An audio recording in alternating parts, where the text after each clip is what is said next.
Hello guys, எல்லாருக்கும் வணக்கம். Welcome to tasty cooks. இன்னைக்கு நம்ம பார்க்க போகிற டிஷ் பேர் என்னன்னா சிக்கன் சுக்கா. சுக்கா மாதிரியும் பண்ணிக்கலாம், செமி கிரேவியாகவும் பண்ணிக்கலாம். நான் இங்கே தோசைக்கு சாப்பிட்ற மாதிரி செமி கிரேவியாக பண்ணினேன். சேம் 100 கிராம் சிக்கனுக்கு 2 டேபிள் ஸ்பூன் கர்ட் போட்டிருக்கேன், 1 டேபிள் ஸ்பூன் மஞ்சாத்தூள், 1 டேபிள் ஸ்பூன் தனியாத்தூள், 1 டேபிள் ஸ்பூன் சில்லி பவுடர், அப்புறமா உங்களுக்கு தேவைக்கேற்ற அளவுக்கு சால்ட், அண்ட் அதுக்கப்புறமா 1 டேபிள் ஸ்பூன் இஞ்சி பூண்டு பேஸ்ட் போட்டிருக்கேன். அதுக்கப்புறமா கொத்தமல்லி போட்டுட்டு நான் நல்லா கலரி வச்சுட்டு 15 மினிட்ஸ்க்கு மூடி வச்சுட்டு போகிறேன்.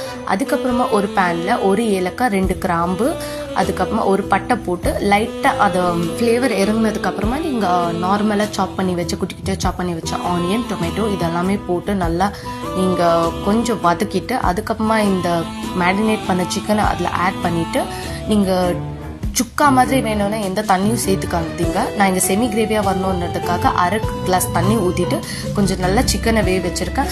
மேக்ஸ் டு மேக்ஸ் சிக்கனை நீங்கள் 7 to 10 மினிட்ஸ்